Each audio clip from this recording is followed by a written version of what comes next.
Illusions. Flow, flow, the waves hated, accursed, adored, the waves of mutation. No anchorage is. Sleep is not. Death is not. Who seem to die, live. House you were born in, friends of your springtime, old man and young maid, day's toil and its guerdon, they are all vanishing, fleeing to fables, cannot be moored. See the stars through them, through treacherous marbles.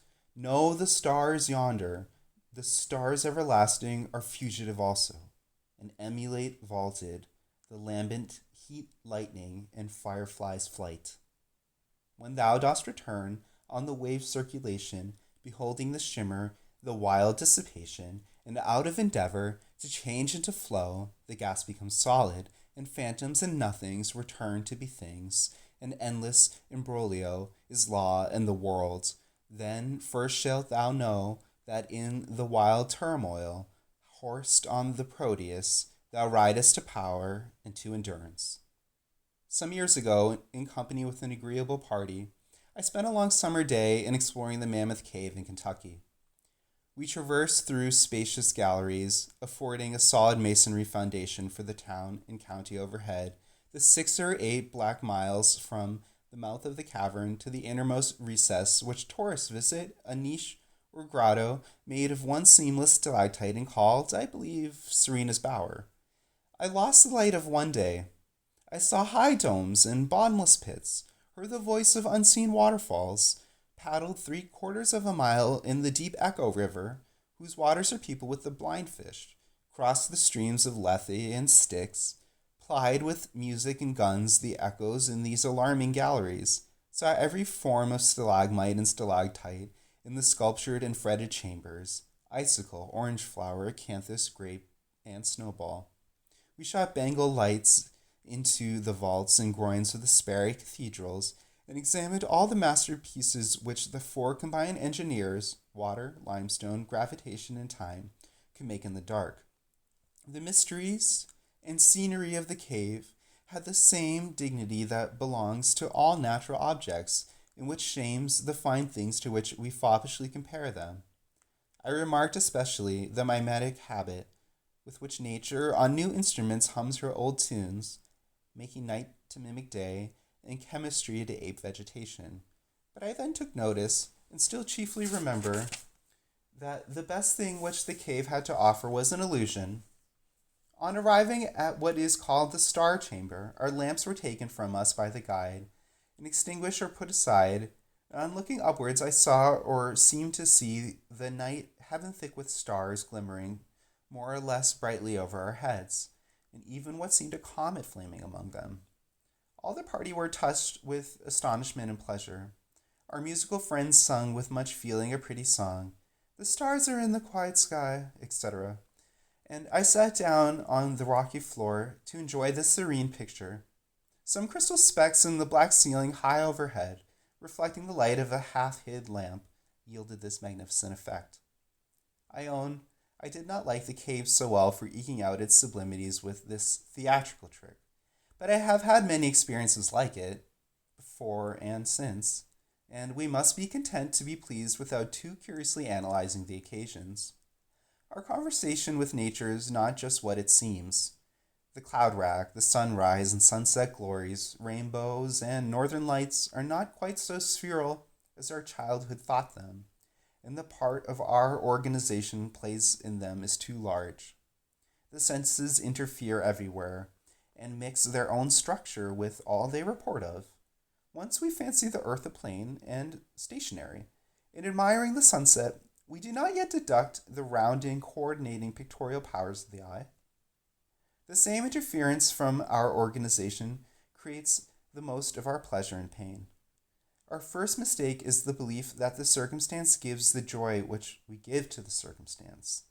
Life is an ecstasy. Life is sweet as nitrous oxide. And the fisherman dripping all day over a cold pond, the switchman at the railway intersection, the farmer in the fields, the worker in the rice swamp, the fop in the street, the hunter in the woods, the barrister with the jury, the belle at the ball, all ascribe certain pleasure to their employment, which they themselves give it. Health and appetite impart the sweetness to sugar, bread, and meat. We fancy that our civilization has got on far, but we still come back to our primers. We live by our imaginations, by our admirations, by our sentiments.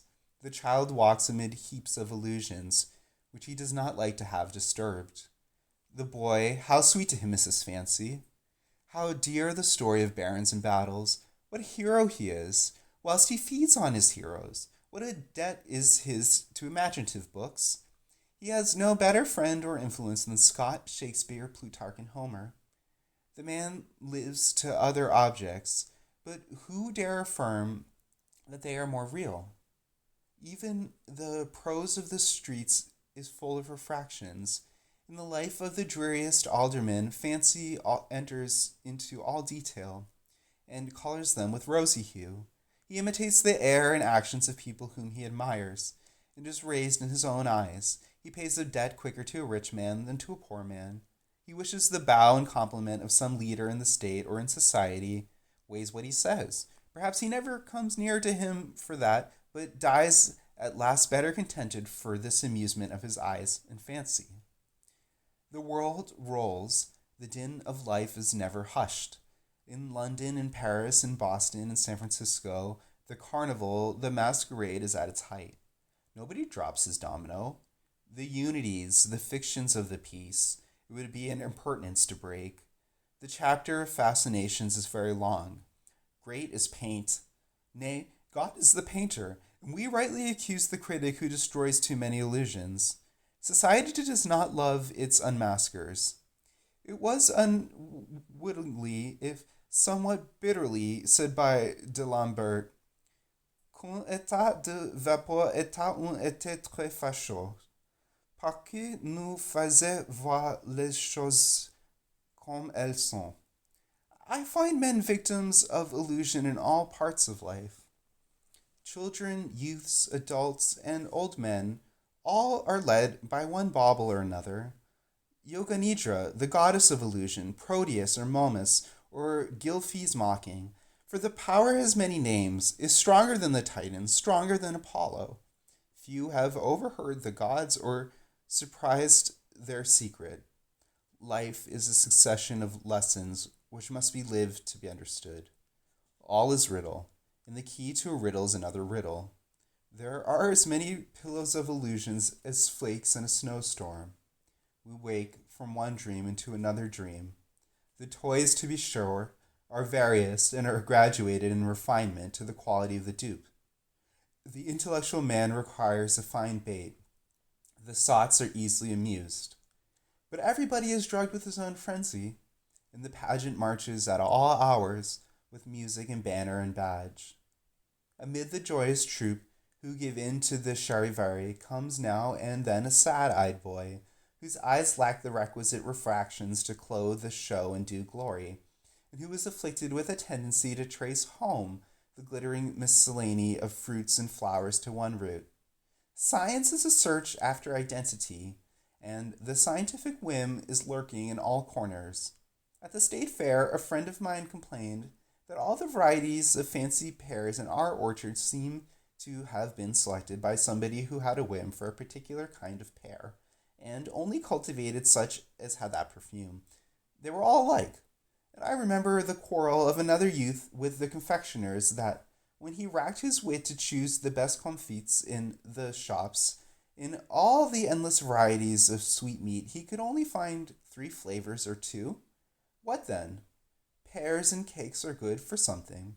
And because you, unluckily, have an eye or nose too keen, why need you spoil the comfort with which the rest of us find them? I knew a humorist who, in a good deal of rattle, had a grain or 2 of sense. He shocked the company by maintaining that the attributes of God were 2, power and risibility, and that it was the duty of every pious man to keep up the comedy. And I have known gentlemen of great stake in the community, but whose sympathies were cold, presidents of colleges and governors and senators who held themselves bound to sign every temperance pledge and act with Bible societies and missions and peacemakers and cry hist a boy to every dog. We must not carry comedy too far, but we all have kind impulses in this direction. When the boys come into my yard for leave to gather horse chestnuts, I own I enter into nature's game, and affect to grant the permission reluctantly, fearing that any moment they will find out the imposture of that showy chaff. But this tenderness is quite unnecessary. The enchantments are laid on very thick. Their young life is thatched with them.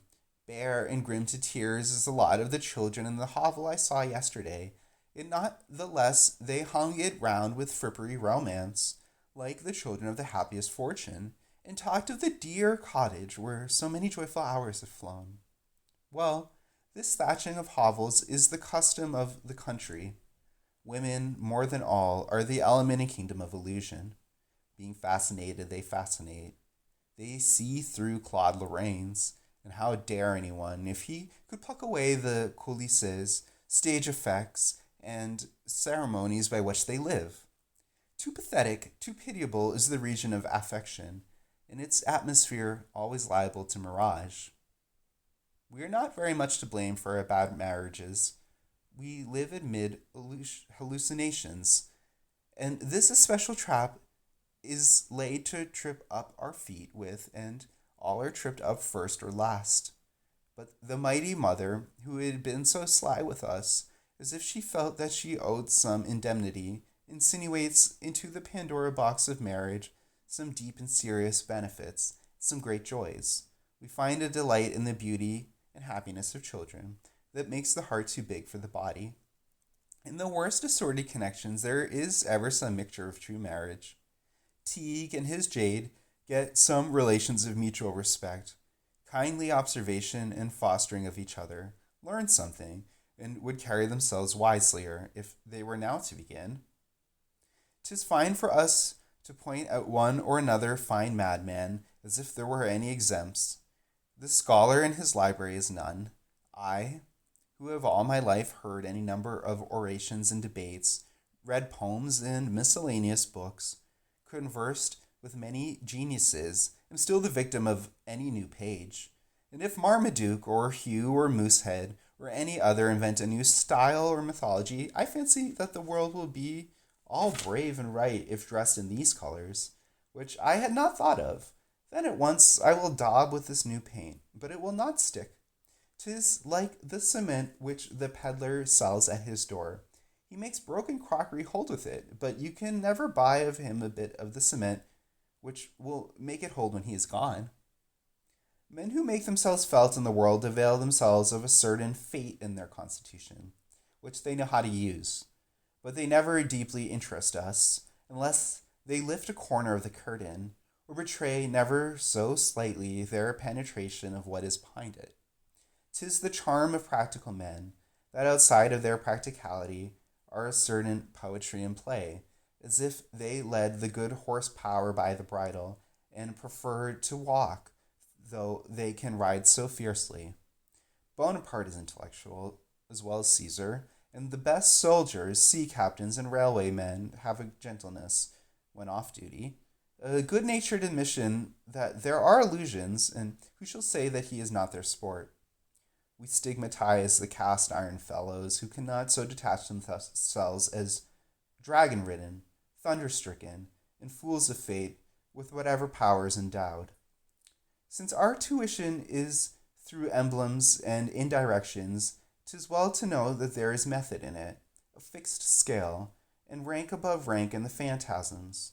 We begin low with coarse masks, and rise to the most subtle and beautiful.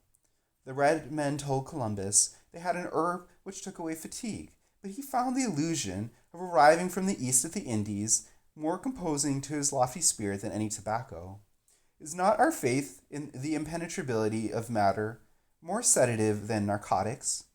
You play with jackstraws, bells, balls, bowls, horse and gun, estates and politics, but there are finer games before you. Is not time a pretty toy? Life will show you masks that are worth all your carnivals. Yonder mountain must migrate into your mind.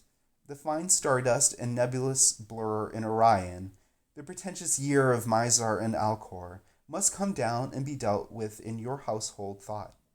What if you shall come to discern that the play and playground of all this pompous history are radiations from yourself, and that the sun borrows his beams?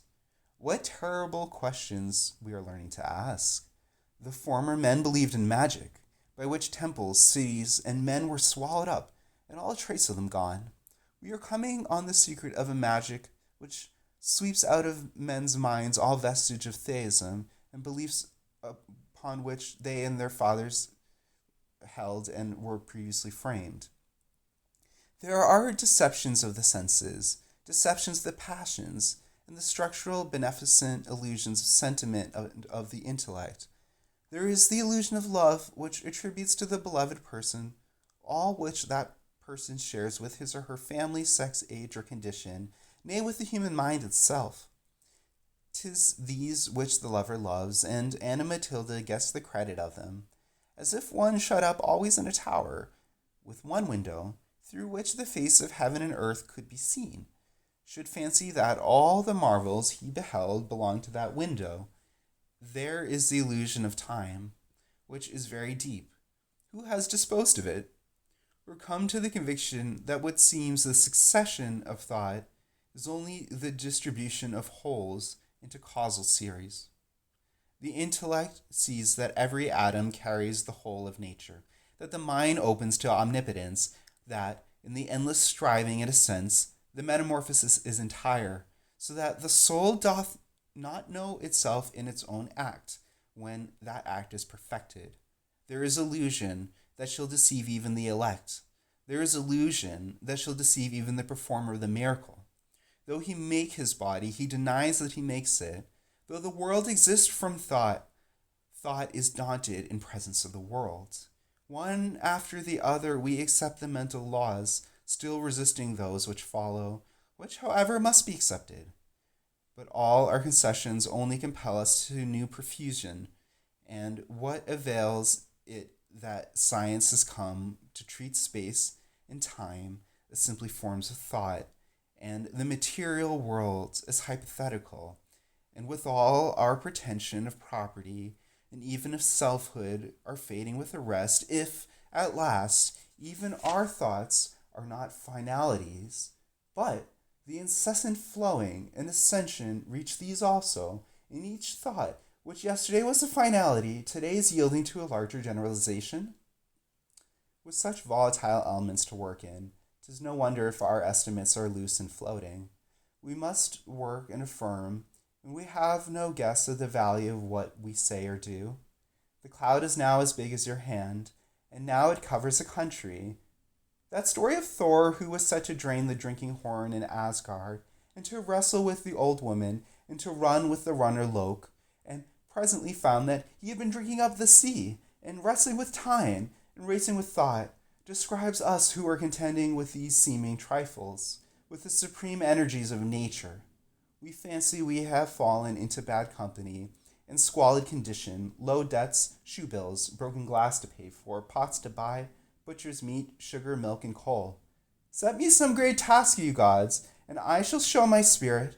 Not so, say the heavens. Plod and plow, vamp your old coats and hats, weave a shoestring, great affairs, and the best wine by and by. Well, 'tis all phantasm, and if we weave a yard of tape in all humility, and as well as we can, long hereafter we shall see it was no cotton tape at all, but some galaxy which we braided, and that the threads were time and nature.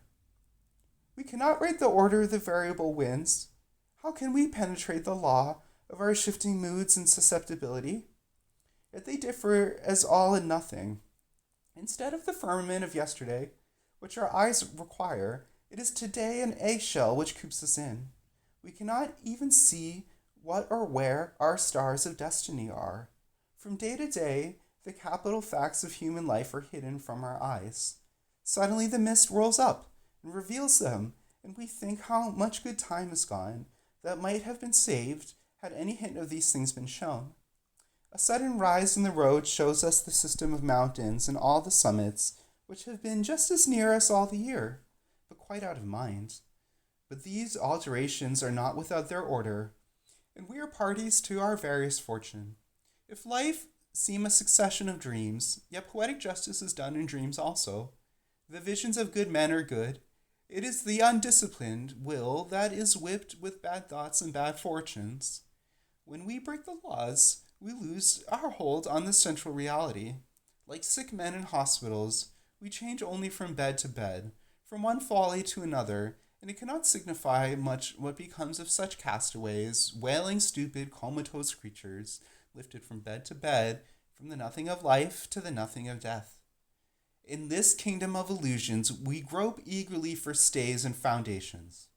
There is none but a strict and faithful dealing at home, and a severe barring out of all duplicity or illusion there. Whatever games are played with us, we must play no games with ourselves, but deal in our privacy with the last honesty and truth. I look upon the simple and childish virtues of veracity and honesty as the root of all that is sublime in character. Speak as you think, be what you are, pay your debts of all kinds. I prefer to be owned as sound and solvent, and my word as good as my bond, and to be what cannot be skipped, or dissipated, or undermined, to all the eclat in the universe. This reality is the foundation of friendship, religion, poetry, and art.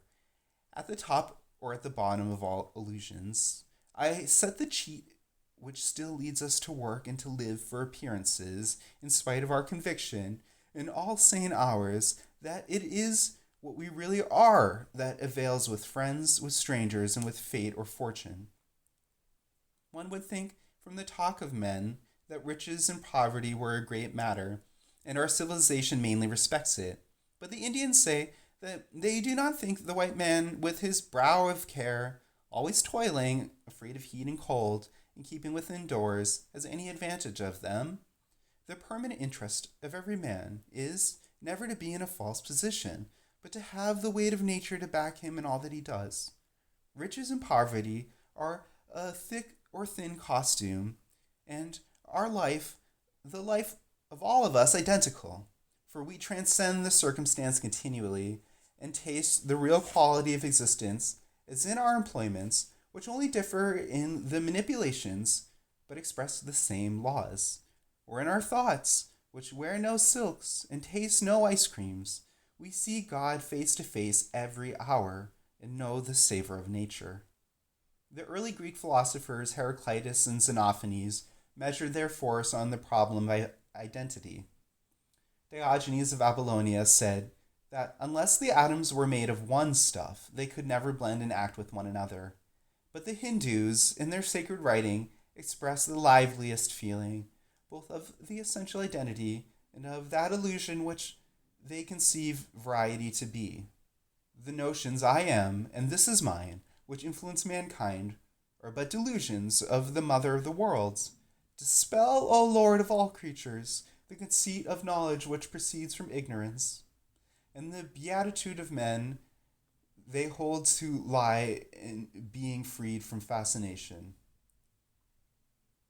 The intellect is stimulated by the statement of truth in a trope, and the will by clothing the laws of life in illusions. But the unities of truth and of right are not broken by the disguise. There need never be any confusion in these. In a crowded life of many parts and performers, on a stage of nations, or in the obscurest hamlet in Maine or California, the same elements offer the same choices to each newcomer, and according to his election, he fixes his fortune in absolute nature. It would be hard to put more mental and moral philosophy than the Persians have thrown into a sentence. Fool thou must be, thou wisest of the wise. Then be the fool of virtue, not of vice. There is no chance and no anarchy in the universe. All is system and gradation. Every god is there sitting in his sphere. The young mortal enters the hall of the firmament. There is he alone with them alone, they pouring on him benedictions and gifts and beckoning him up to their thrones. On the instant and incessantly fall snowstorms of illusions. He fancies himself in a vast crowd, which sways this way and that, and whose movement and doings he must obey. He fancies himself poor, orphaned, insignificant. The mad crowd drives hither and thither, now furiously commanding this thing to be done, now that.